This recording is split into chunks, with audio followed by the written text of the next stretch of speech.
Hi, welcome to this episode, Prophecy for the Last Hour. My name is Liz McGee, and I'm going to continue teaching on the angels. Today, I'm going to go into a lot about the physics of angels because they are living beings. They have very complex systems, just like we would have. You know, human beings are very complex.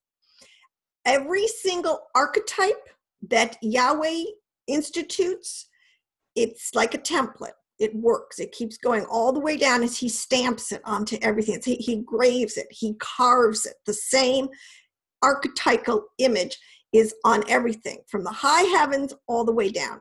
So angels follow the same principle.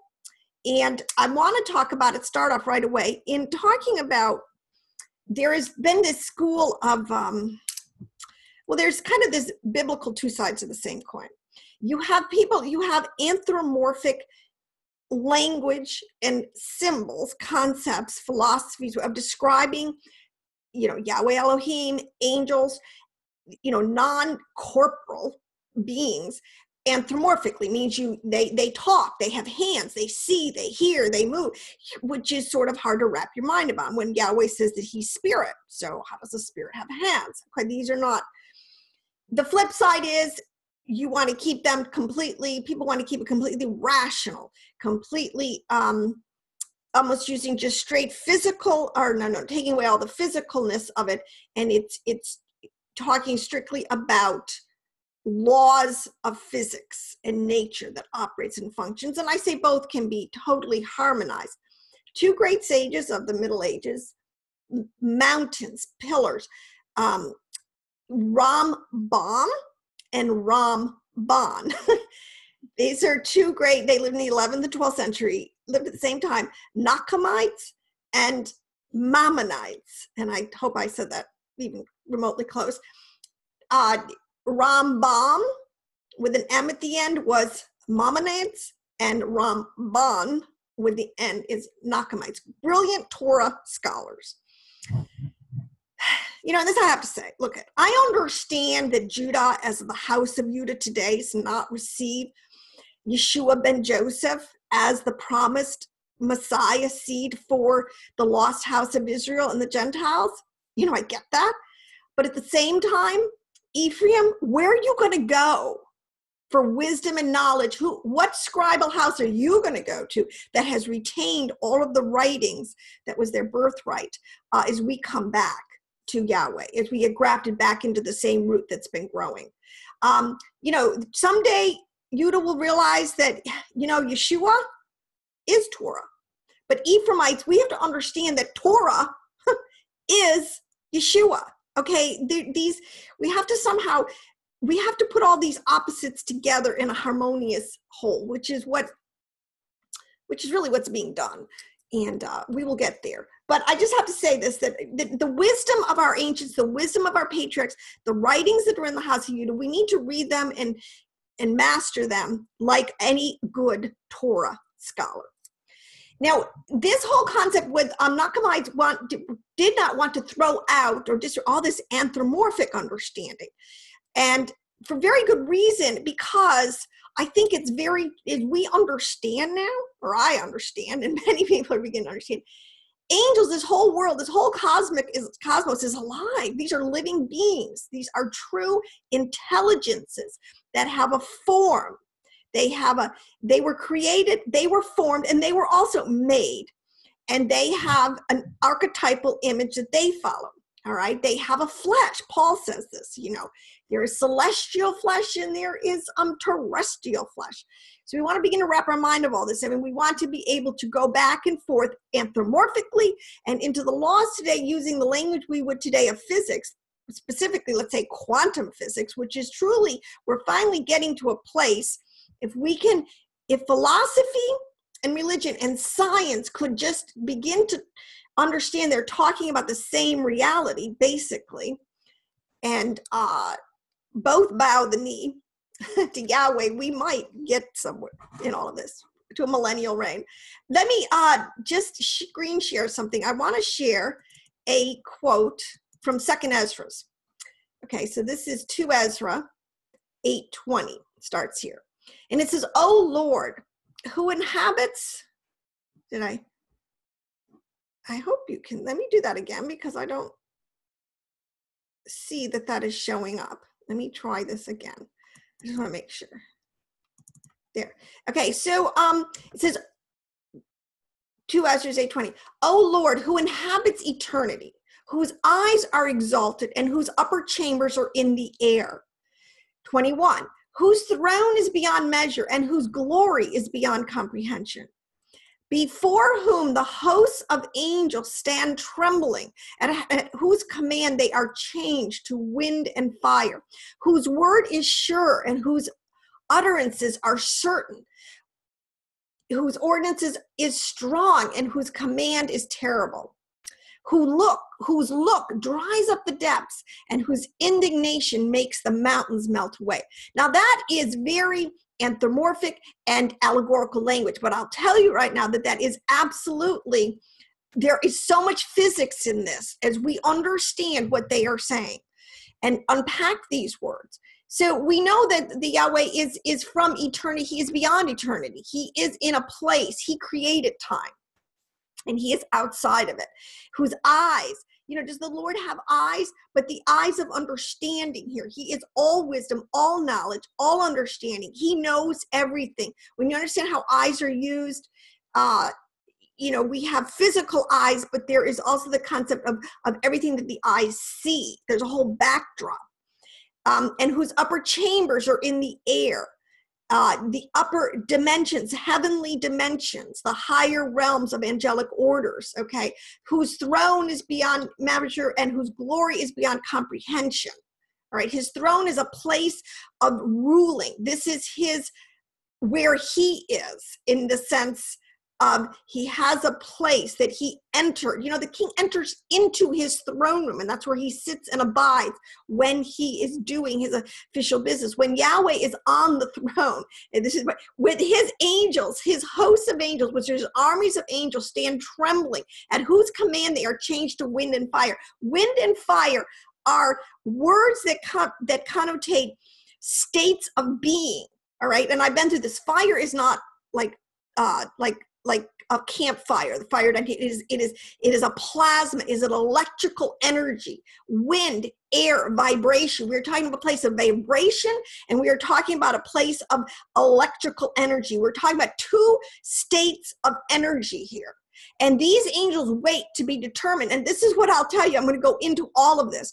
Wind and fire, air and fire. These are either left side or right side. This is either judgment. He is in his throne deliberating. And if you read more of the language here, there's the throne room and the living beasts are there. And there's other angelic hosts, and they're kind of in this council that talks about the divine council. There is a place where these ethereal minds, so to speak, gather. All right. And Yahweh stands in the middle. He is on his throne and he makes a decree. You know, maybe if he's heard all the evidence, and this is the point, in the court of justice, he hears all the evidence and he renders a decree.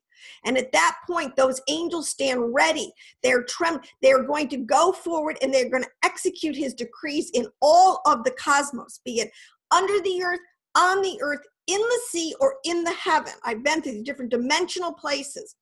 They are changed to wind, whose word is sure and whose utterances are certain. His word is a sure word. Believe me, when Yahweh tells his angels that are in obedience to him to go and do something, they do it. You know, they don't, they jump, they don't ask how high. All right. His word is sure, the utterances are certain, whose ordinance is strong and whose command is terrible. When Yahweh makes a decree, but the point is he changes his armies, his angels get changed to wind and fire. And this is what's really important. And we're going to really begin now to unpack some of this understanding. If we were to talk about angels, they're living beings, first of all. They are forces, they're forms, they're intellects that cannot be perceived by our senses. So in other words, the word eyes, we have physical eyes that perceive physical phenomena. We're supposed to develop spiritual eyes, this is the point, that can discern spiritual understanding or spiritual phenomena, all right? When you talk about the Bible is giving this personification, or this anthropomorphic understanding to the various vibrations and energies that exist in the cosmos. Yahweh created a functioning cosmos that runs on laws, I don't care about laws of thermodynamics, whatever you call them, Torah laws, whatever, that this thing hums along on. There is, and we have to start to plug in some of these words that are coming to us scientifically and plug them back into our biblical text, because we really are talking about the same thing. It does say, and a lot of this is couched in Jewish mysticism, a lot of this understanding, which was always couched there, because it takes a lot of, to keep it straight and keep it in a straight and narrow, it takes a lot of Torah study and understanding. That's why some of these great Nachmanides, the Ramban it says he was a master Talmudic, Kabbalistic Torah sage. These are bodies of understanding we need to master. Well, I'm saying we, the elect people who are really giving into understanding the mysteries, and as Enoch said, the prophetic understanding that is ours for today. So there is this concept that angels are the physics of angels. There's a verse in Romans where Paul is saying, he says that everyone is going to be without excuse because, and actually, it doesn't say because of the visible universe, all right? It says because his invisible qualities are seen and understood by the things that are made. So really, I'm telling you, naturally, you have no excuse to blow off the concept of a intelligent creator and just look at the clock, all right? You are going to be held responsible, because even a child, see, this is even a child can look at the physical world and understand that there is something behind it making it run, a higher intelligence. These laws, all right, so I want to go, you can talk, all right, so we have matter and antimatter, okay? We have this concept biblically, it's called the right hand and the left hand. All right, you have they'll tell you with matter and antimatter, and they will use words like a right-handed and charged particle, which is converted into a left-handed charged particle. There is no difference in this concept of matter and antimatter in the left hand and the right hand, and what I just said, that Yahweh's angels stand ready and poised to become an angel of fire or an angel of wind to come down to do his decree wherever he is sending them to do whatever. All right. This is what so I'm trying to unpack these four elemental states. I think I showed a picture last time, solid, liquid, gas, and plasma. These different, you have four elemental states, and they're called this in our text, and you have four winds. All right, they're called winds of heaven. So what we have to understand, all right, let me just try to get it through a couple of these larger philosophical constructs to understand what our text is telling us. There's always this, and this is what the physicists will tell us. Let me just explain quantum physics. See, let me tell you something. I'm not a scientist. I'm not going to get into the deep technical language, but I am a theoretician. This much I know, because I love theory of physics and of the text, and I know in a theoretical way we are talking about the same thing. Quantum physics is the study and quantum means the smallest quantity of radiant energy, the smallest, and this is in the protons and the neutrons and the stuff that they see. They know that there is this world now, this subatomic, subparticle world that is going on that they can't really nail down. They know it seems to have a mind of its own and all these different things, but it is what is behind physical reality. That much they will absolutely agree on and acknowledge. There is something behind, all right, the physical reality we see. In the ancients, we call this the visible, and the invisible. Or they will say it is the upper world and the lower world. Or they will say it is the waters below and the waters above. You know, as below, so above. There is this dualistic concept, and this is absolutely biblical. So there, and it is, and so you have this quantum, which is talking about the smallest qualities of radiant energy. We know, you know, it's all mass and energy. You're either in a state of physicality or corporality, or you are an invisible, you are in a state of energy. You're either one or the other, or you're in transfer. All right. So you have these and they're waves. See, this is the thing with the waves and the particles, electromagnetic waves of energy that travel through space. What is the difference between saying that and saying what Ezra was saying is that the angels stand poised to go forward as either fire or as wind or air? Let me just tell you a lot of these words: air, wind, breath, air, wind, and spirit kind of all connotate a little bit the same thing. Now, there are definitely nuances when it talks about the breath of Yahweh. That's a little bit different from air that we're talking about. But I just want to say that, so there's this ethereal energy. Then the flip side is you have this electrical energy. And, you know, things like heat, you know, it's just energy in transfer, like I said. So if something is going from a state of solid into a gas or into a, you know, a liquid state, you can, and this is what these angels can do. They're the ultimate shapeshifters. They can just change states of being. They have that ability. All right. That's what makes them, you know, we cannot change of our state of being.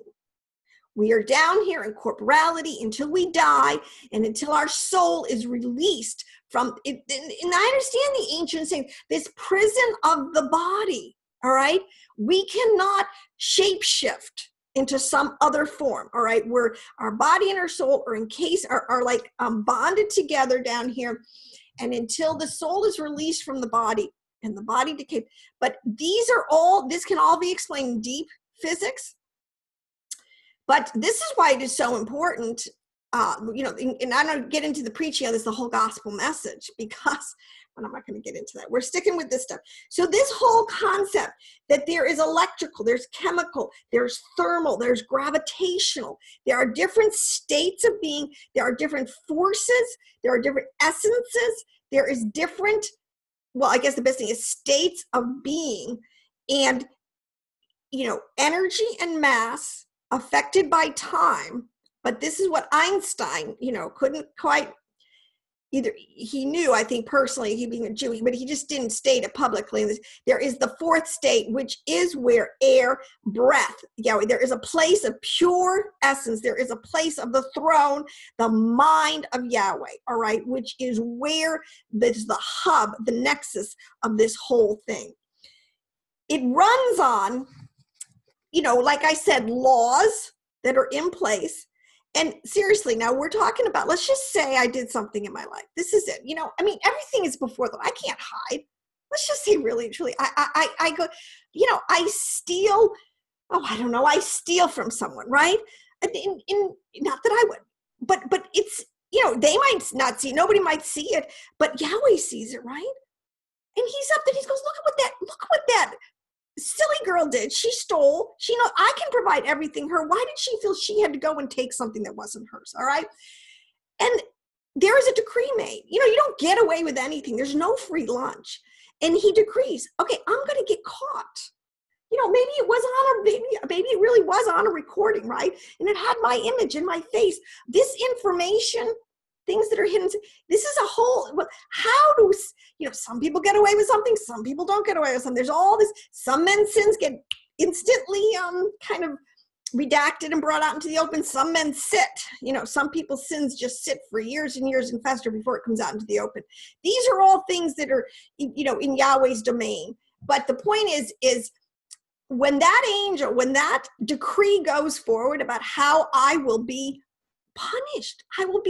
How he is going to deal with my transgression of the law, which is what it is. You can't stop it. It's going to happen. This is such a principle we should understand. And this is the whole concept of Torah. Keep Torah and do good. You don't have to fear. You will not have to be pressured that you have anything but blessings and, truly character building associations with Yahweh and within. But, if you're in gross sin, if you're in willful, deep darkness and gross sin, yeah, it's a good thing he puts guilt inside of us and he puts a state of unrest, energy, the dark energy that's just churning. These things are really, all right, but what I wanted to get back to, there's this whole concept of the law of attraction. I know, I hope I'm not too all over the place. I'm trying. The law of attraction, because see, this is something that as this whole world is being understood, a lot of like quote unquote new age or even many, religious or dogmatic or doctrines that do not give Yahweh the glory or the credit, all right, that this is his show, so to speak, and he calls the shots, whether we like it or realize it or not. The law of attraction is a big thing today because people you can draw good energy to you. You can draw blessings to you and whatever you want, just have good vibes, think good thoughts, visualization. There's a lot of things coming back into people's peripheral understanding here of this law of attraction, which is a true law of attraction, all right? But what is for the believer, what is most important to understand is that and I read a lot of the Dead Sea Scrolls and see, they get this fundamental understanding that the universe is not here. We're not put here to draw to ourselves like a consumer with absolutely no concept of appreciation, that there really is the man behind the curtain, or acknowledging that there are rules to this thing, acknowledging that there is the possibility of doing great harm to yourself and others. The law of attraction, my problem with the way it's taught a lot is you leave the fear of Yahweh out of the equation. And when I say fear, I'm saying in a sense that he is going to judge your actions. If you are just like a consumer and you just want to consume, let's just say the blessings and the good thing, draw it to yourself and not give anything back in terms of glory to Yahweh or give anything back in terms of, they call it the amelioration the Jews would either call this is the mitzvah, doing things to bring balance and harmony and restoration back to the whole cosmos. Really, what good are you? You are just a consumer. All right.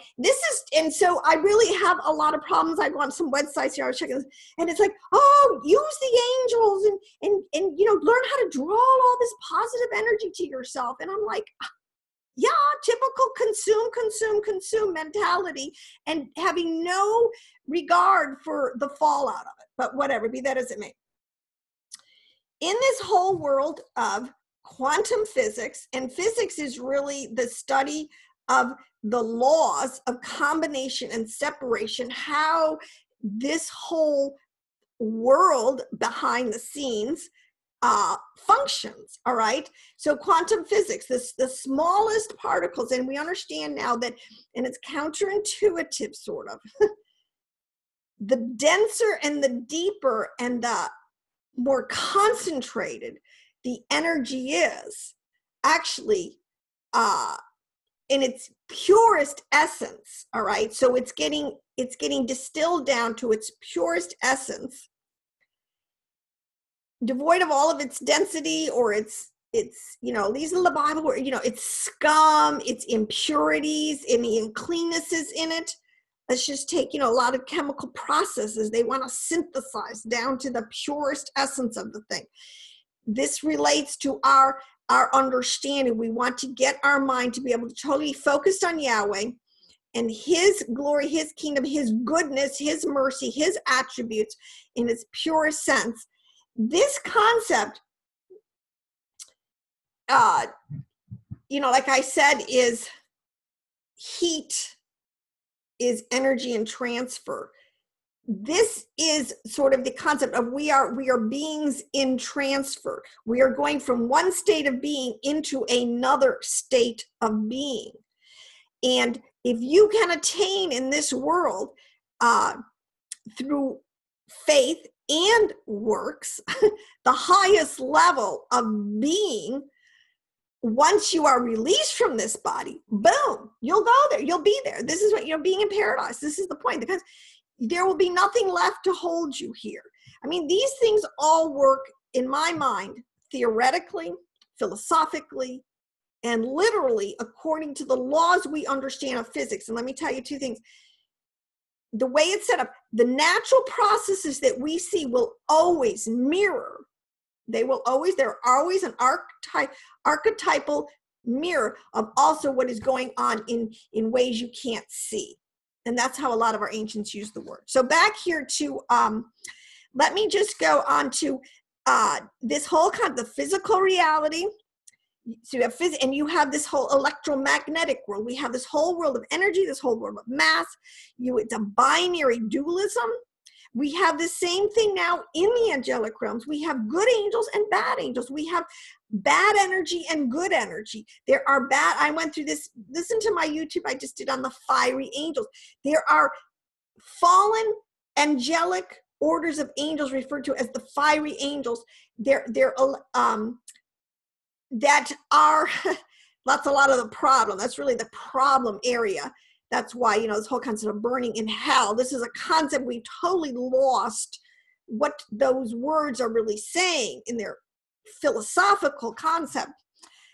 But be that as it may, I'll get there, and I'm going to try to teach on that some more and recover that a little bit. But this concept of angelic realms that are good angels, demonic realms, this is a left side, this is a right side, this is a binary system that is set in motion. And it's all over our text. You have the left hand and the right hand. You have passive, you have active.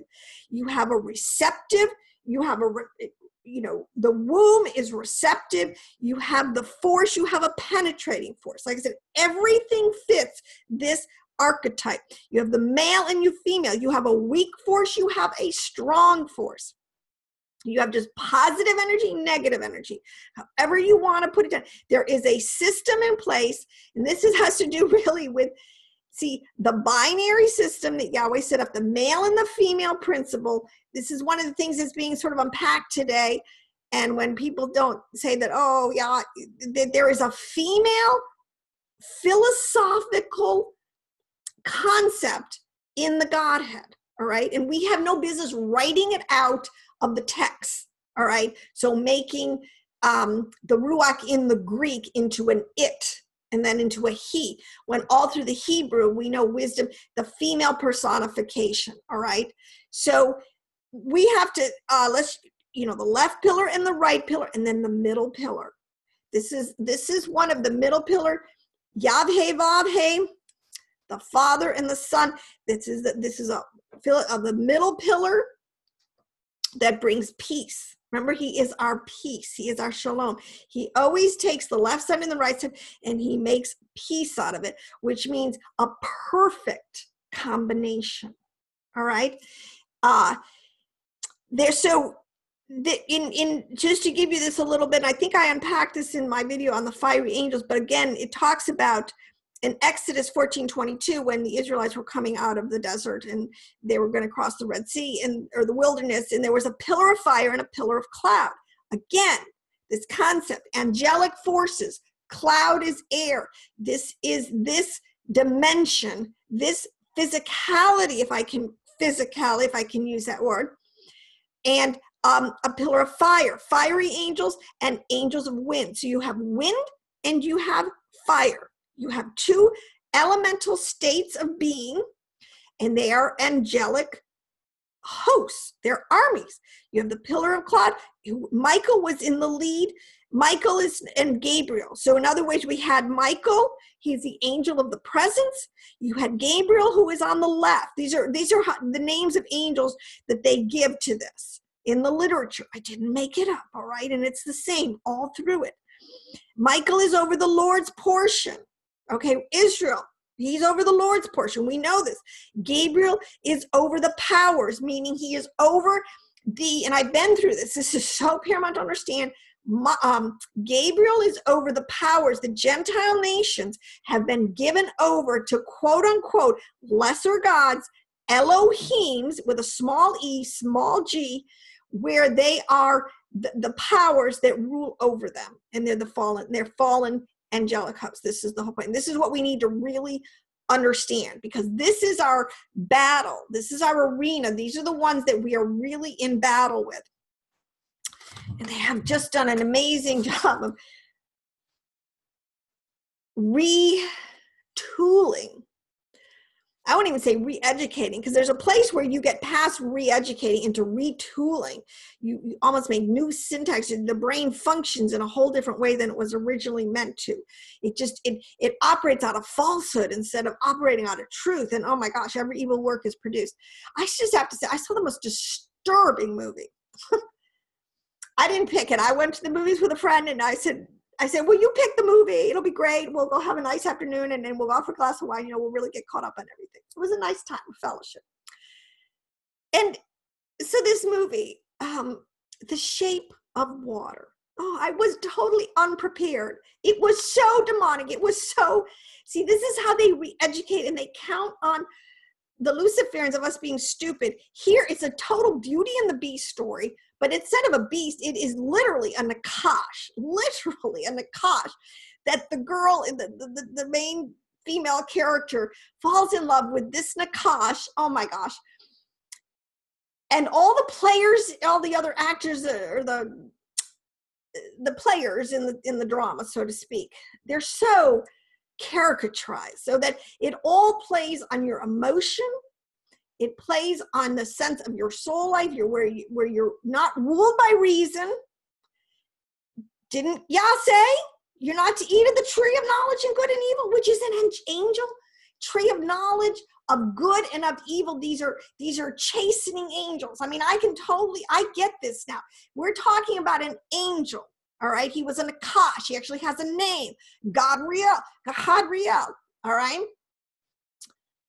This angel who was a left side cherubim and Eve. All right. And it goes into this, but I'm like, they're just like repackaged and people are just totally clueless. And it just goes into their brain, retooling. We just have to really get better at our game here. Louder too. Anyways. Nachmanides. I have a real problem with this. It says all stars and planets possess a soul, knowledge, and intellect. This is the archetype. We are body, soul, and spirit. Well, angels have a body, a soul, and a spirit. Stars and planets. Planets are really gaseous, elemental bodies. They're not these hard, crusty, NASA never a straight answer. They really are filling our minds with a lot of, in my opinion, really false information. Gaseous, this is the elemental bodies they have. They have a soul, and that soul possesses great knowledge and intellect. All right? They are alive. The knowledge of the planets is, however, less than the knowledge of the angels. Now, this is I want to go into this, and I want to go into this because the stars and spheres, because this is a whole large piece of the puzzles.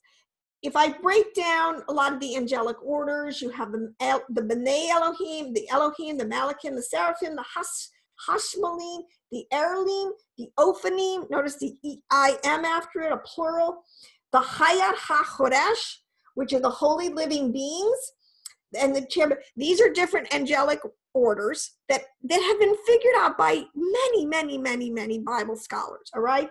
Sages through the ages. I've told you that. I have a list of over 14, and they basically pretty much line it up very similarly, and there's always 10.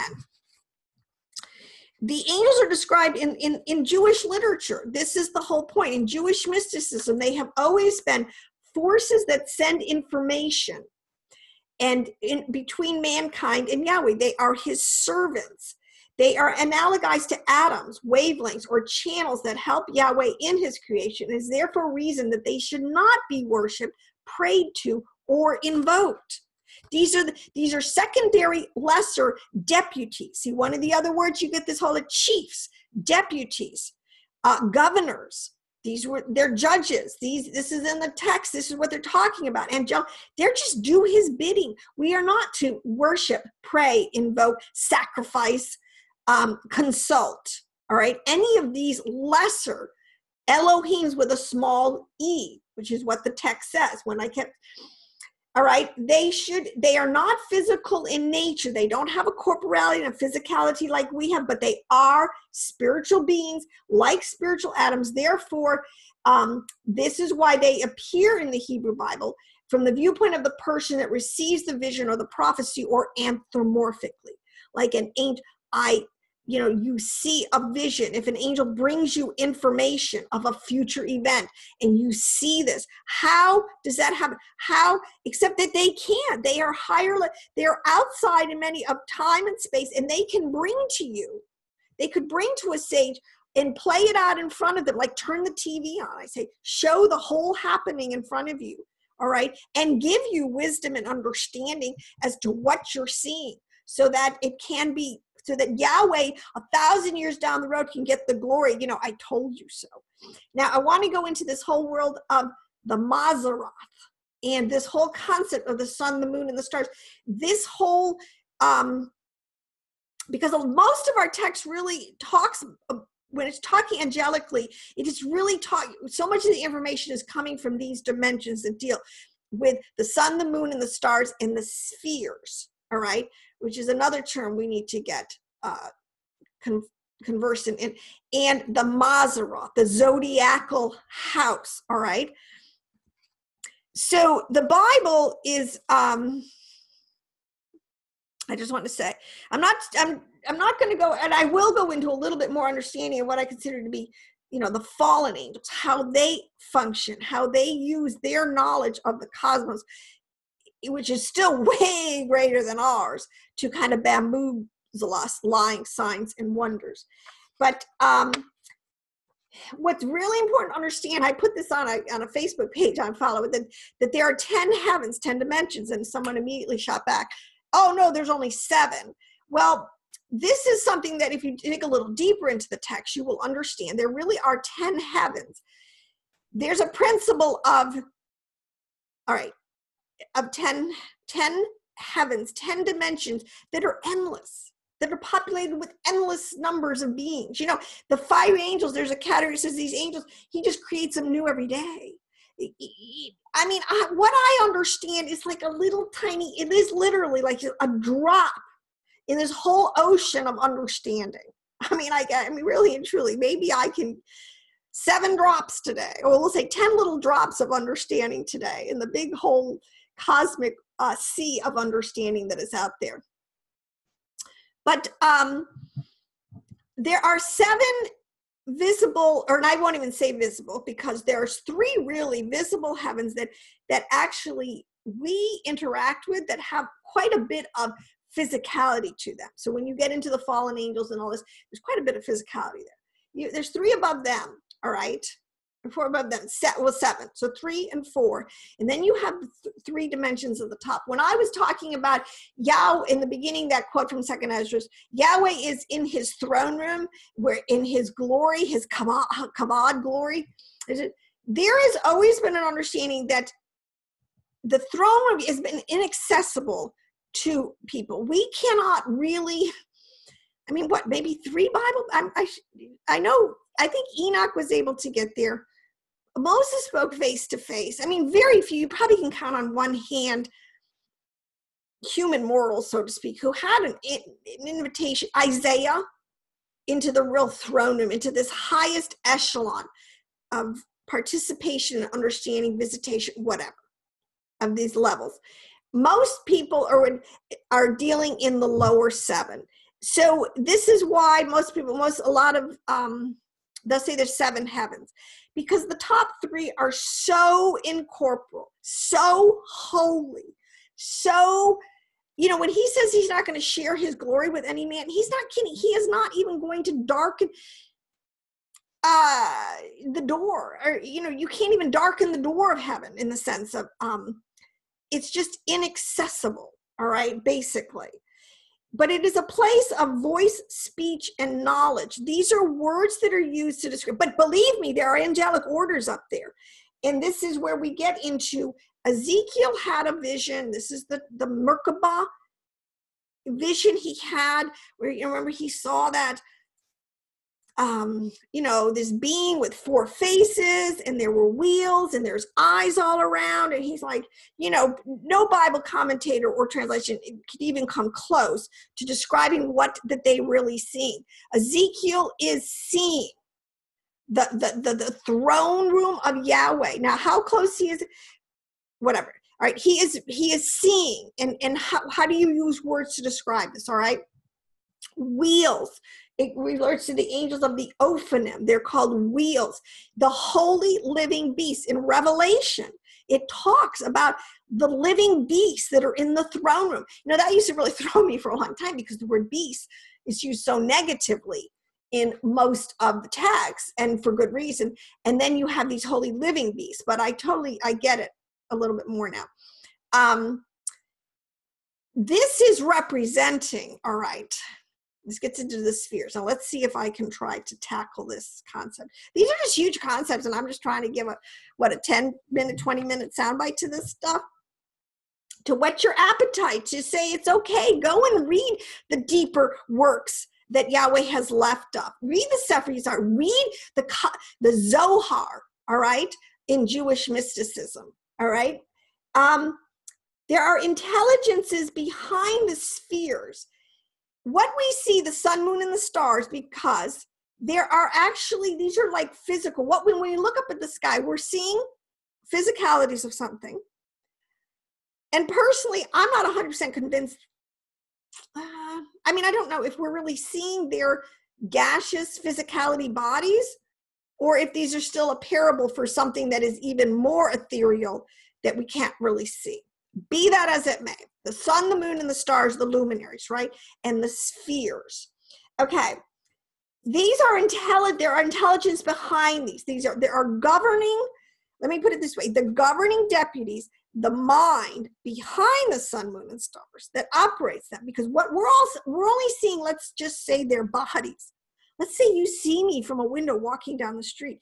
You're seeing me, right? Walk down the street. Nobody's denying about that. In physicality, you're looking out a window.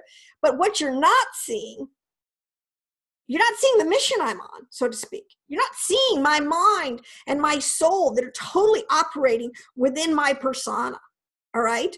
There is something that is motivating me to walk down the street, all right? Either I'm going to the store to get milk, I'm going on a walk for X, whatever. There is something motivating me, all right? You have to think of the sun. There is something that is motivating these sun, moon, and stars to do their specific job, all right? Because it's way deeper. When we talk about signs and seasons and all these different things, it's a much deeper concept. They're exerting, because of what they're doing in such obedience, with such mathematical precision, with such faithfulness, they will be greatly rewarded. But they are performing something. But behind them, their soul, like their intelligence, is in the throne room. This is what I mentioned. The Maseroth, the zodiac, the living beast, what we're seeing. And the angels had so much more understanding of this. The years divided. The archetypes, you have 4 seasons: spring, summer, winter, and fall. You have 2 solstices, 2 equinoxes. It's very precise. There is definitely demarcations. There's changes, states of changes in states of being. Plants are different in winter than they are in the summer. It doesn't take a rocket scientist to figure this out. In the summer, they're full of leaves and blooms and fragrance and livingness. In the winter, they look totally dead and devoid of life. They have a skeletal structure. Those are different states of being. The same thing, different states of being. See, all this imagery is supposed to teach us.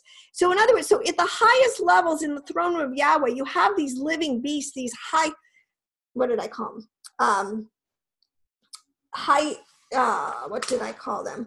The Hayot HaKodesh, the holy, this is the point, they're the holy living beings. The brains behind, the angels understood that there's a concept in Hebraic understanding called the mazal, all right? A mazal is an influence, all right? These intelligences influence what is going to happen all the way down the pike into the very bottom lower realms. In other words, it says, I've written in some of the Jewish texts that even a blade of grass has a mazal, an influence that tells it when to grow over it. It's doing. So in other words, they have influence all the way down to the most microcosmic level. All right. And so this is why you will have, like I said before, these angels of wind or angels of fire in the throne, and then ushering down and going and performing the influence, the decree, I mean, I don't care what you call it, of Yahweh, from the mind of Yahweh down to the very smallest particle or, answered prayer. My little energy, my little mass of radiant energy, my little prayer, that I need to get answered. He will figure it out in the highest spheres, those living beasts, those whole, which it's so hard to, I can see it. I don't know if I'm even begin to do it justice. They have an influence, and it filters all the way down. But what has to understand, so you have 4 elements, because our Bible is full of this, and you have 4 winds of heaven. You have an unseen realm of the winds, and you have a little more seen physicalityness of the 4 elements. Like I'm telling, like sunlight, we really almost can see sunlight. We see the sun, we see the light. We know that there is a physicality, there's something going on. That light is influencing. It's doing something in the world. It's just not stagnant, and it's just not consuming, right?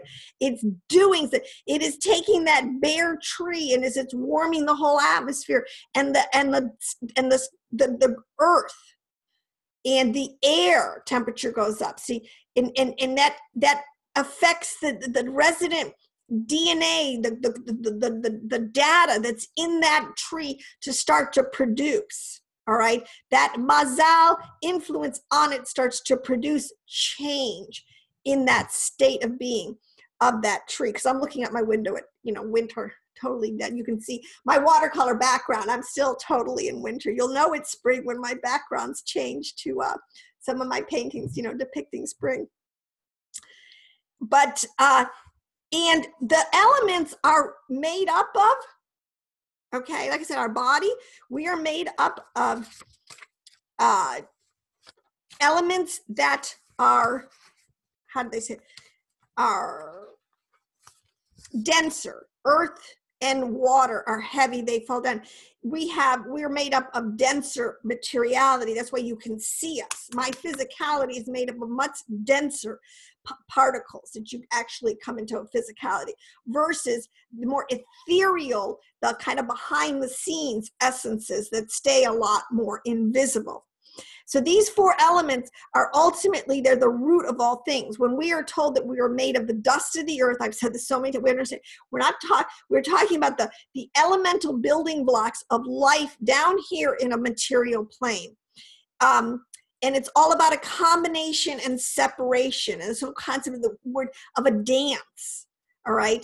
They are electrical, biological, and chemical or mechanical processes that are going on to bring change. It's frequency, it's wave, it's vibration, it's sound. These are generators. This is referred to, see, now those are how our scientists might discover and explain these things. But what we're really talking about in Jewish mysticism And this is the whole concept of the tree of life. This is what they're telling us. It's a tree of life. Tree is one of the most basic allegorical pictographs all over our text, telling us how something that is living changes states of being. Like I said, that tree can go from total blossom and, into full green leaf in summer, into losing it all, dropping it into a total state of inertia, in the wintertime. Changing states of being. This is referred to in the four Sephiroth. Sephiroth is this combination that Yahweh has put in place, emanations, elemental states of energy that go forward and do things. And they're intelligent and they know what they're doing. They're many times referred to as the artisans, as the craftsmen. All right. There's a hierarchy in Yahweh. And this is another thing the Jews have figured out. The meaning behind these words. Some are judges and deal more with ethical things. Others are more craftsmen. They deal with, an artisan and a craftsman makes and things out of this thing. There's a more ethical quality to Yahweh. Like the judges, like I said, those who deal with mercy and justice more. Okay, I'm getting off a little tangent. I'll come back here. But these four Sephiroth of Hesed, Gevurah, Tiferet, and Shekinah, these are emanational, if that's such a word, states that of interaction with his cosmos that Yahweh is doing to get things done, made, created, formed. And as I said before, those three words, create, form, and make, are all three totally different states of being, and they're very specific. Create in his mind, he sees what he wants. He starts to mold, he starts to form it. It starts to come. He makes some blueprints. He gets the thing organized and he says, all right, I need you Sephiroth over here for this, and I need you Sephiroth over here for this. And then he starts to make it. It actually starts to come into physicality or concretion. This is all the philosophical way that our text is telling us all this stuff. So on the fourth day, some of these lower Sephiroth that emerged into, because it's a spiral, it's one state of being combines and then becomes another state of being, becomes another, and sort of, the spiral chain down. This is sort of even Jacob's ladder, angels going up and down. They just can go up and down this thing. Some of them, depending on their level. Okay, so these four constitute four legs of the divine throne. All right. You have air, fire, water, and earth. And this is where we get into all the texts talk about air in philosophical texts. Plato and all these guys will talk about these things. Air, fire, wind, and earth. The four spiritual states of being. There are four earthly, like I said, you have to understand there's four earthly elements, but there's four ethereal elements that work together. There's always sort of the physicality, and then there's the force that's behind it. This is just a principle. You have the essence of Yahweh, the mind of Yahweh, the highest, the thought of Yahweh is the pinnacle, believe it or not, of creation. See, this is why he says you're not to worship anything that's made, because that's not the pinnacle of creation. This is the point. You got it flip-flopped. When you're worshiping the image, you're like putting the cart before, you're not worshiping him. He's the one who made the image. We worship him. All right. We can appreciate, we can use, we can, the image or the thing made, but it is not the end all be all. This is, so this is my thing with the law of attraction. If you're just worshiping the process, if you're all about bring me, let's just get good energy and good vibes to come to me so I can consume. All right. You have essence, you have energy. This is, and then you have mass, and then you have time. These are whole four you got to have all of them sort of pivotal states of being to combine and separate to create, make, and form this thing that's in Yahweh's mind. All right. And you always have this principle that fire and air electric plasma and wind they're light and inferior, that they go up, they're atmospheric, they don't really have this physicality. And then you have this concept, philosophically, we're talking about water and earth are heavy, they're dense, they're down here. This is where we interact with these. But we have to really be more aware. A lot of the ways that they encoded a lot of this understanding, this is what, okay, getting back to the living beings, these holy living beings. They have the face of an ox, an eagle, a man, and I forget what are the four here. Let me see, I've written down. You had a lion, an eagle, a bull, and a man, all right? The man represents the earth, the air is the bull, the water is the eagle, the fire is the lion. They have coordinated, they have made charts. In other words, we're not the first people on the planet like to make charts. Charts is something people like to do. They like to try to organize a lot of this philosophy. And so you have earth related to the winter solstice, which is related to man, which is related to Aquarius, which is related to the cube, which is related to earth. These things, these archetypal concepts can run up and down with each other. And then they can run parallel. You have this concept of, so in the highest realm, we are shown this living beast that has a face. It's somehow, these aren't, you have to keep your mind kind of loose. The polysemous nature of Yahweh, he's constantly changing states of being, I swear. He can be all things at all times. So imagine that, wrap your mind around that one, all right? He had the bull, you have the air, you have this autumn equinox, it's a point in time, it's a demarcation. We're changing a state of being. When the sun, when the autumn equinox, where something really starts to change and happen after that, all right? Heat starts, or a loss of temperature, which is going to create a different state of being. You have the astrological house of Taurus, all right? And let me just say this, and then you have water related to the eagle, and this is a very interesting one because you're the eagle and the scorpion. You have a dualistic sub-story that I won't go into that is happening in the eagle and the scorpion, and why sometimes it's a scorpion and sometimes it's an eagle, and it's the tribe of Dan, all right? Dan has a very interesting legacy, all right? But Dan in this and stuff isn't just about well, let me put it this way. When you're understanding this, if you understand there's many levels of interpretation, and you have to be able to go up and down in interpretation, and quite rapidly, because the Father's able to do this, all right? So that's why I think being a woman and having this lateral brain actually helps me. I can switch states of being very quickly. You have the spring equinox. You have Scorpio in March 21st. You have, oh gosh, I don't know what it's geometric. That, this gets into the 5 platonic solids in sacred geometry. It gets into this thing of 1, 2, 3, 4, 5, 6, a hexagon. Because I can't read my own writing. All right, sorry about that. You have, and I said fire. It's a state of being. Plasma, the lion, the summer solstice. It's equated with Leo. All right, so in terms of these zodiacal houses, and this relates to the tribes, this is the concept. There was always one lead tribe. Remember, there's 12 tribes? But when we see this thing, it's really divided into 4 groups.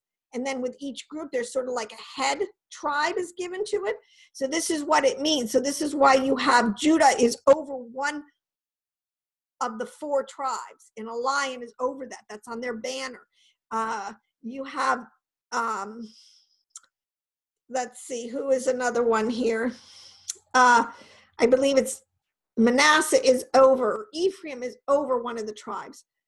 Dan is over one of the 4 tribes, and at the top, what's his name? Reuben. All right. What this is telling you, that Reuben represents all 4 that is in under his geographic designation. All right, what I'm saying. So there's always subgroups. There you have a main heading, and then it's just everything follows the archetype. Just write it, these is, you got your main heading, then you're going to subgroup it down. There's going to be subsets under that. You're going to have bullet points under that. Point 1 is going to have A, B, and C subpoints to it. This is exactly how things are kept very organized, very linear, very, everything stays within. And this was the main thing. Everything was supposed to stay within its category. Nothing was supposed to combine and separate of its own volition. That is the original sin. Believe it. Oh my gosh, totally. So anyways, we have this concept of these 10 categories of Sephirit, these 10 existences, these 10 emanations. I don't like to argue about words per se. Let's try to understand the philosophical construct behind these things. 10 categories of existence out of nothing. All right, 10 angelic orders, 10 Sephirit, symbolic classifications in the tree of life. And there's a hierarchy.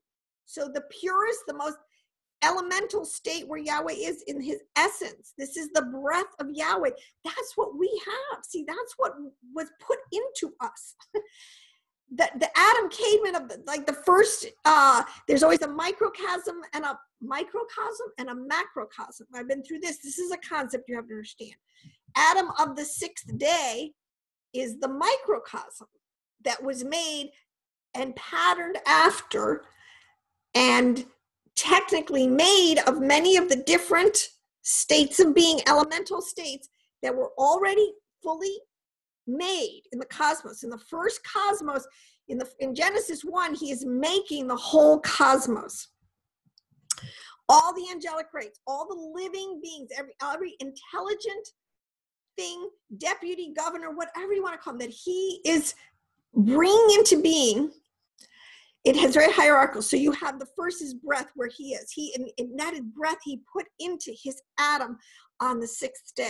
All right. That separated Adam. That immediately took Adam, made of clay, made of the lowest elements on this thing of physicality, loam and wood, and hay, and elevated right back up to the top of the pyramid. All right. Because he breathed into the breath of life. His animation, his intelligence, his ability to function in his intelligences had some of the breath of Yahweh. That's pretty amazing.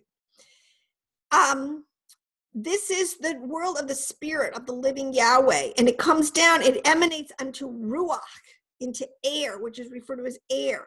And this is an emanation of the spirit, all right? There's another way that in Jewish mysticism, it talks about 5 different levels of the soul, like breath is the highest, but we come down from air into water. See, so breath emanates air emanates from spirit, all right? So first you have breath or spirit. Air emanates from the spirit, which makes, and then you could talk in the physics of it. I mean, I kind of think you're dealing with, which makes speech vibration. I have another section where I'm going to go into this. But anyways, let me get through this. Air emanates from spirit. Water emanates from the air, all right? It's coming down. And then fire emanates from this water.